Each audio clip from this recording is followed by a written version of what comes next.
السلام عليكم ورحمة الله تعالى وبركاته وأنا جاه صاحبكين عازف هذا مقال كانوا حينو كجحد لنا أنت وحين مقالنا أونلاين كعيا العقل جسمية سؤال هذا قارئ أنا جدي بيقول يديني وحاكم ده ولا أدوق ما كسم يسا سؤال شاذ وسؤال مهمة وحين كهرين إنه أدوق ما كسم يسا هوا كسمه سيدا ذاك الشق كلام كجرا أو 6 saacadood ah saas oo ay tahay haddana shaqadani waa ku dhex wadaa xilliyada fasaxa tahay ayaan ku dhex wadaa amar leh faa'iido fiicanna way leedahay takale la isweydiinayana waxa weeye online lacaga laga sameeyaa ama shaqooyin ba laga sameeyaa maxay kala yihiin inta mid bay ka duwan tahay hadaba dhowr siyaabood ay ku kala duwan yihiin ayaan isku daynaa maanta inaan kula soo wadaagno waxay noqonaysaa mid waa dropshipping ka oo muuqaal hore aynu kaga hadalnay ilaahay marag koowaad waa dropshipping marka wax weeye wixii aad u mahaystay laakiin qofkii ayaad u dalbaysaa wuxuu isagu u baahnaa taas waxaan ku soo sheegnay waa dalab wareejin waxaan u maleynayaa inaan taa isla fahansanahay ilaahay markii oo yadu waxay noqonaysay yani alaab taalay AliExpress ama Alibaba taalay ama Amazon taalay qofkii inuu ka soo order gareysanayo website-kaaga isla markaana address-kii oo uu soo markaa soo galiyay website-kaaga ama application-kaaga soo galiyay ina alaabtii uga hagaajisid amar laah takalana waxay noqotaa iyaduna alaab isla markaa adiga ku taale gurigaaga xafiiskaaga ama meesha doontaa ku taale qofkii inuu ka soo dalbado isla markaana aad ku hagaajisid meeshii isagu joogay ee uu ka soo dalbaday taa waa alaabtii oo qaydin oo aad caad u haysid amar laah taa waa isla fahmay mar waxaa jirta qofkii aduu lacag baadan haynba yani qof kale oo isna mashquulsan isla markaana u baahan lacagtiisa in lagu shaqeeyo inuu jiro kambaniyasha qaar waxay sameeyaan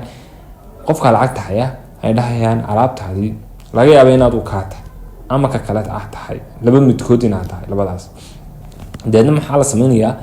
qofka $100 baa hayaa buu laakiin $100 lagu shaqeeyo qofkaas aad noqon karaa ama qofka ku shaqeynaya noqon karaa kadibna qofkii lacagtii keen baa leeyahay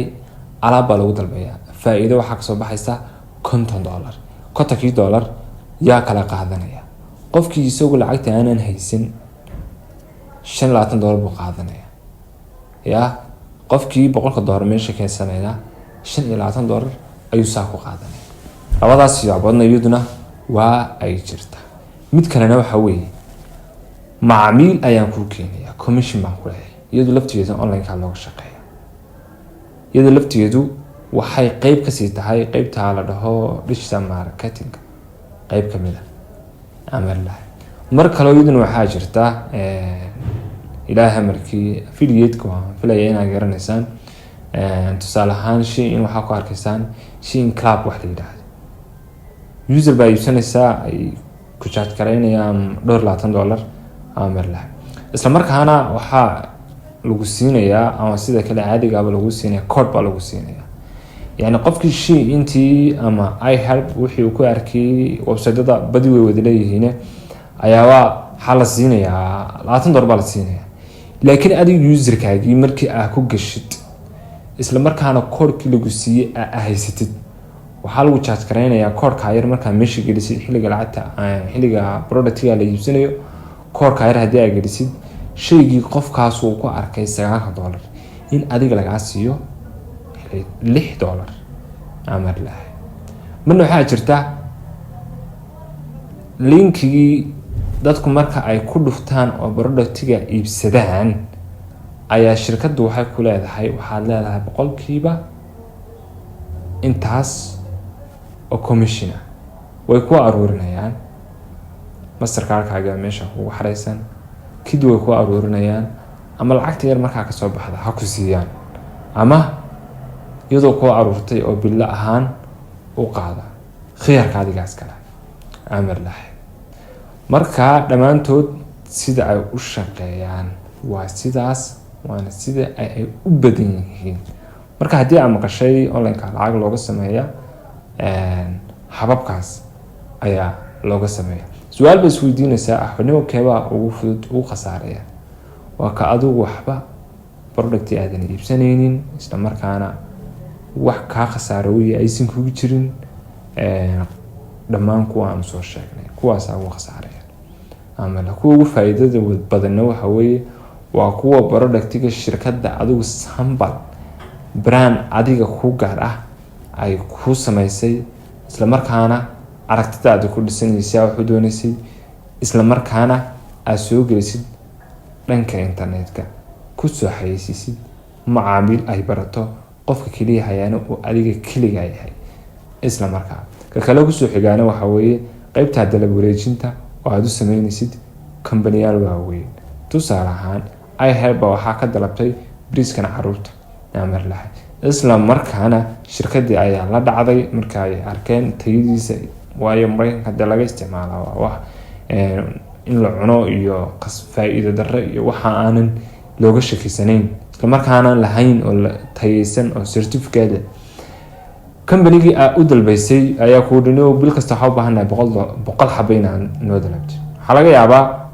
100 xabo in adiga faa'iido kugu jirta ay tahay $300. hal shirkad markaa u dalbaysay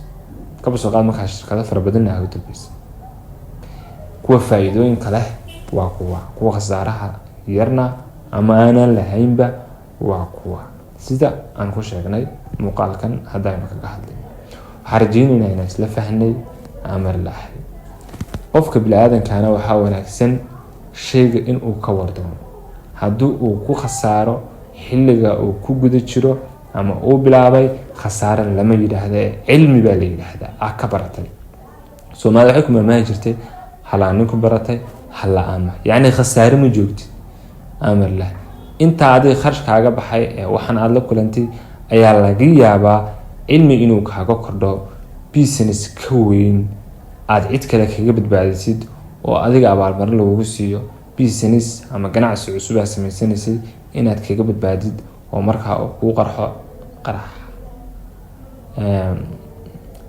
ku kala kaco ama yacni ku wanaagsanaado ilaahay